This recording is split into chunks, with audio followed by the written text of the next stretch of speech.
Assalomu alaykum, hurmatli dehqonlar, fermerlar, bog'bon akalar. Jamshid aka bilan mana shunaqa chiroyli piyoz dala maydoniga tashrif buyurdik. Bir ikkita kasalliklar bor ekan, shu haqida Jamshid akam xavfli kasalliklar haqida sizlarga qimmatli bo'lgan maslahatlarni berib o'tadi. Assalomu alaykum, hurmatli fermerlar, dehqonlar. Bugun piyoz ekin maydoniga kelganmiz. Xo'p, Pernasporios kasalligi haqida gaplashamiz. Hozirgi kunda dehqonlarning ichida sekin xastalik bilan ehtiyotkorlik choralari ko'rilayotgan Pernasporios kasalligi haqida gaplashamiz. Kamerani oldin nariyoqqa qaratib qo'yasiz. Bitta o'sha yerda doda borlar. O'sha doda bugun menga Pernasporios kasalligi boshlandi, o'shanga qarab qo'ylaring deganlariga kelib ekin maydonlarini ko'rib, o'rganib ko'rib ketyapmiz. Yaqinroq olib kelasiz. Pernasporios kasalligi birinchi ilk simptomlarini ko'rsatib qo'yaman. Hop, Pernasporios kasalligi mana uchidan sekin sarg'ayishni boshlaydi va mana ko'rayotgan bo'lsangiz, qolgan sog'lomlarga nisbatan bu och yashil tusdagi. Undan tashqari mana yaqinroq kamerangizga yaqinroq ko'rsatasiz, mana g'ubor yig'ishni boshlagan, o'zini mog'orlarini yig'ishni boshlagan. Mana shu Pernasporios kasalligiga ilk simptomi bo'ladi. Xo'p, mana Pernasporios kasalligini ko'rinishi bilan tanishtirib o'tib ketdik. Xo'p, endi bu kasallik qaysi haroratlarda rivojlanadi? Qanday iqlim sharoitlarida ekin maydonlariga, piyoz ekin maydonlariga jiddiy zarar yetkazadi? Mana shu haqda ma'lumot berib o'tib ketaman. Xo'p, bu kasallik asosan havoni nisbiy namligini yaxshi ko'radigan kasalliklardan biri bo'lib hisoblanadi. Ser yog'in bo'lgan ob-havolarda yaxshi rivojlanadi. Undan tashqari o'rtacha sutkalik harorat 10 gradusdan 15 gradusgacha bo'lgan haroratlarda yaxshi rivojlanadi. Mana shunaqa havoni nisbiy namligi yuqori bo'lganda, shu bilan birgalikda 10-15 gradus o'rtacha sutkalik harorat 10-15 gradus bo'lganda bu ekin maydonlariga jiddiy zarar yetkazishi boshlaydi. Mana hozir ko'ryapsiz, o'sha ilk simptomini ko'rsatishni boshlagan, o'zini bitta tarqalishi ham hozir sporalari chochilib, shamol orqali yoyilib, tez tarqalib ketadigan kasallik turiga kiradi. Xo'p, yana shuni alohida aytib o'tish kerakki, respublikamizga bir 3-4 kunlik yomg'irlarni kelishi, yomg'irli ob-havo bo'lishi bu kasallikni jadal rivojlanib ketishiga olib keladi. Shuning uchun ham eng avvalo birinchi navbatda yomg'irdan oldin profilaktik chora sifatida ekin maydonlarini ko'rib, tekshirib, agar kasallikning ilk simptomlari boshlangan bo'lsa, kimyoviy kurash choralarini ko'rish kerak bo'ladi yoki bo'lmasa, agar ekin maydonlarida yo'q bo'ladigan bo'lsa kasallik, oldindan profilaktik choralarni ko'rish yaxshi samara beradi. Mana shu haqda sizlarga yetkazib o'tyapmiz. Jamshid aka, shu kasallikni aytib o'tdingiz hozir bevosita. Agar bu kasallikni vaqtida davolamasa, misol qanchadir zararli miqdorlarni ham bir aytib o'tib keting dehqonlarimiz uchun. Yana shuni qo'shimcha qilib o'tib ketay, hurmatli dehqonlar, bugun 1-mart o'lkamizga bahor fasli tashrif buyurdi, xudo xolasa. Bugun bahorning birinchi kuni, ilk kuni. Bahorning birinchi kuni. Endi bu kasallik tez tarqalib ketadigan kasallik. Ertaga misol uchun mana yog'ingarchiliklar kelyapti. Dushanba, seshanba ko'rsatib turibdi, bu havoda ko'rdik, tekshirdik boya. Undan tashqari o'sha yog'ingarchiliklar, namgarchiliklar yuqori bo'lganda tez tarqalib ketadi-yu, faqat bu yerda endi barglariga tez zarar keltiradi. Barglarni ishdan chiqargandan keyin kasallik piyozni o'zi rivojlanmay, rivojdan to'xtab qoladi. Shuning uchun ham misol uchun barglariga zarar yetkazgani holida piyozni o'stirmasligi, semirmasligi olib keladigan bo'lganligi uchun ham shu kasallikni jiddiy kasalliklar sirasiga kiritiladi. Bu o'ldirib qo'yish ham mumkinmi? Ha, o'ldiradi. Piyozni o'ldiradi deganda o'sha tana oxirgi simptomi barglari qurib tamom bo'ladi. Ana o'shandan ham bilish mumkin bo'ladi. Buni dehqonlarimiz o'zligi juda yaxshi bilishadi. Pernasporios kasalligini. Endi ayrim dehqonlar misol uchun buni qorason ham piyozni qorason kasalligi deyshadi, chunki bu rivojlangan sari ko'kimtir rangga kirgan, qora rangga tortib ketadigan mog'orlar paydo bo'ladi.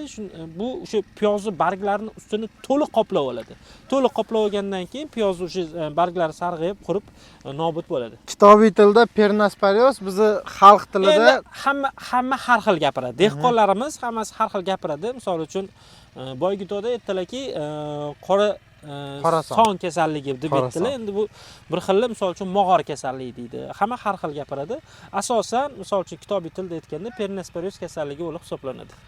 Jamshid aka, pernesperoz kasalligiga Xo'p. siz qanaqa o'zingiz tajribangizdan o'tkazgan dorilar tavsiya qila olasiz? Dehqonlarimizga bir maslahat berib o'tib keting bu haqida ham. Qanaqa rasxodlarda, qaysi vaqtlarda, qanaqa ob-havoda sepilsa maqsadga muvofiq bo'ladi? Hozirgi mana ob-havoda misol uchun sepib olish kerak. Sabab bor bunga, nimaga sepish kerak deb aytamiz. Chunki ertaga yog'ingarchilik bo'lishni boshlasa, havo nisbiy namligi yuqorilashib ketadi. Havo nisbiy namligi yuqorilashib ketgandan keyin kasalligi, ob-havoni o'zi qarasangiz ham, misol uchun o'rtacha sutkalik harorat 5-6 gradusdan 14 gradus oralig'ida bo'lyapti. Shu kechki paytgisi misol uchun 5-6 gradus bo'ladigan bo'lsa, kunduz kunduzi 13-15 gradus haroratlarni ko'rsatib turibdi. Mana shu haroratlarda yog'ingarchilik bo'lsa, bu kasallik tez tarqalib ketadi. Shuning uchun bu ekin maydonga, mana shu ko'rib turgan ekin maydonimizga birinchi navbatda kimyoviy kurash chorasini qo'llab olish kerak bo'ladi.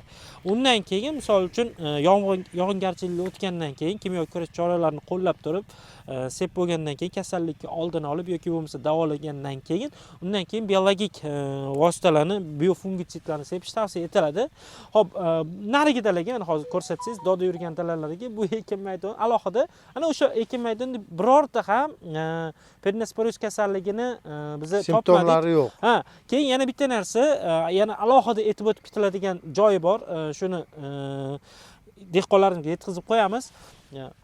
Piyozlarimiz bo'yi balandlashgani sari, o'sgani sari, barglari qalinlashgani sari pernesperoz kasalligini tarqalishi yuqori bo'lib ketadi, yuqori bo'lishni boshlaydi. Mana bu ko'ryapsiz, o'sib ketgan, o'sha 40 santimetrdan oshib ketgan bo'ylari piyozlarimiz. Narigi ekin maydonida bo'ladigan bo'lsa, 20-30 santimetr atrofida, 30 santimetr atrofida bo'yi past. Shuning uchun umuman ekin maydonida topilmasdi, bu ekin maydonida chiqib qoldi. Mana ilk simptomlarni ko'rishni boshladik. Bu endi kimyoviy kurash chorasi qanday bo'ladi? Men ikki xil himoya chorasini aytib o'tib ketamiz. Birinchi navbatda narigi ekin maydoniga misol uchun biofungitsidlardan foydalanish kerak bo'ladi. Biofungitsidlardan Argamik S preparatini sepish kerak bo'ladi. Xo'p, profilaktik chora sifatida yomg'irdan oldin sepib qo'yilsa, bu o'sha pernesperoz kasalligini zamburug'larini qo'zg'atmasdan ularga profilaktik chora sifatida qo'llanib tursa bo'ladi. Bu ekin maydonga bo'ladigan bo'lsa, biz gidramil granuli preparatini tavsiya qilamiz. Tarkibida mankasepi 640 gram bo'ladigan bo'lsa, mefinaksam 80 gram. Bu yaxshi preparatlarning sirasiga kiradi. Misol uchun oldingi yilda dehqonlar ishlatishganda ham misol uchun alohida ta'kidlab o'tishadi, yaxshi ta'sir qildi degan tavsiyalari bor, ijobiy izohlar bor. Xo'p, undan tashqari Vulcan Gold preparatimizni tavsiya qilamiz. Bu aynan o'sha unshudring kasalligi, pernesperoz kasalligi. Bu endi kengroq spektrdagi kasalliklarga ta'sir qiladi. Shuning uchun ham kengroq doiradagi kasalliklarga, ko'pgina kasalliklarga ta'sir qilganligi uchun ham Vulcan Goldni hozir mana shu ekin maydonga sepishni tavsiya qilamiz.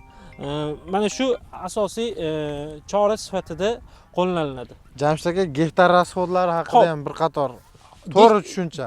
Gektariga misol uchun gidramil granulamizni agar nobod endi ko'pchilik dehqonlar gidramil granulani mankasi va mefinaksam tarkibli asosli dorilarni profilaktik chora sifatida ham qo'llashadi. Agar profilaktik chora sifatida qo'llashsa 1 kilo gektariga 300 litr suvga.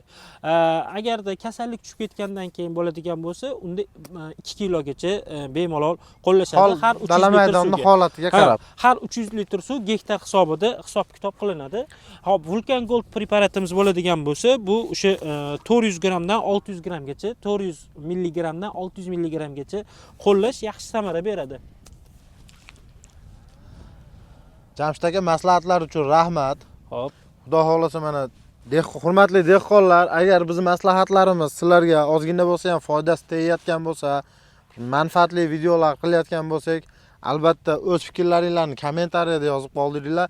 Kanalimizga like bosib, obuna bo'lib, bizi kanalni qo'llab-quvvatlashda davom etinglar. Xudo xolasa mana buni buyog'i chiroyli videolarni chiqarishda davom etaveramiz. Bizani kuzatishda davom etinglar. Tez orada yana ham yaxshiroq videolar qo'yib borishga harakat qilamiz.